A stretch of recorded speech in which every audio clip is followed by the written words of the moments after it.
Assalamualaikum warahmatullahi wabarakatuh. Perkenalkan, nama saya Dea Robiatul Adawiyah, semester 3B Ekonomi Syariah. Saat ini saya tercatat sebagai mahasiswi aktif di kampus Universitas Taibat Raja. Baiklah, saya akan menjawab 3 pertanyaan yang telah diberikan oleh Ibu Sayu Mainingsi. Pertanyaan yang pertama, sebutkan perbedaan ekonomi mikro Islam dengan ekonomi mikro konvensional.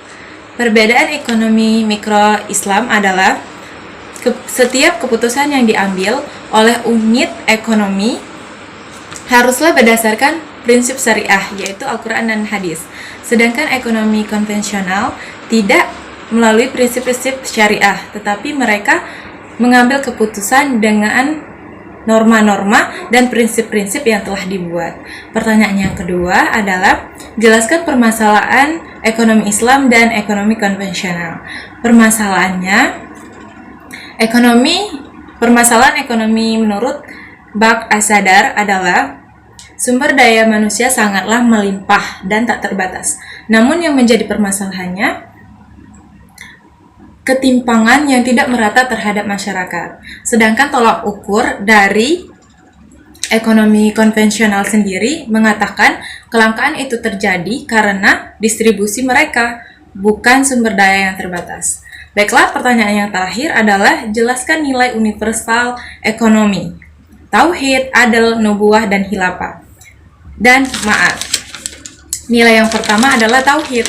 Tauhid atau keesaan Allah Subhanahu wa taala.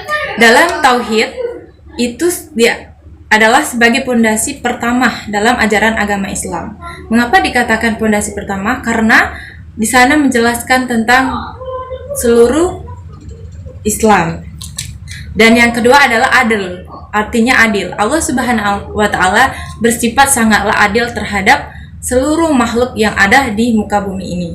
Mengapa dikatakan seperti itu? Karena setiap rezeki atau sesuatu yang diambil dari manusia itu telah ditentukan oleh Allah itu sendiri. Yang ketiga adalah nubuwah atau kenabian. Kenapa kita dalam berbisnis harus melibatkan sikap nubuwah? Karena kita bisa melihat dari sikap-sikap tersebut sifat jujur, takwa, dan lain sebagainya. Nilai yang keempat adalah khilafah. Khilafah adalah kepemimpinan. Kenapa kita harus bersikap dalam mengelola bisnis Islam harus bersifat sebagai pemimpin? Karena setiap perekonomian agar suatu perusahaan seimbang. Dan nilai yang terakhir adalah ma'at atau hasil. Sebagai manusia, kita melakukan perdagangan atau lain sebagainya harus mendapatkan hasil dengan syarat tentu melalui Al-Quran dan Hadis. Baiklah, sekian dari penjelasan dari saya. Apabila ada salah-salah kata, saya mohon maaf. Kepada Allah, saya mohon ampun.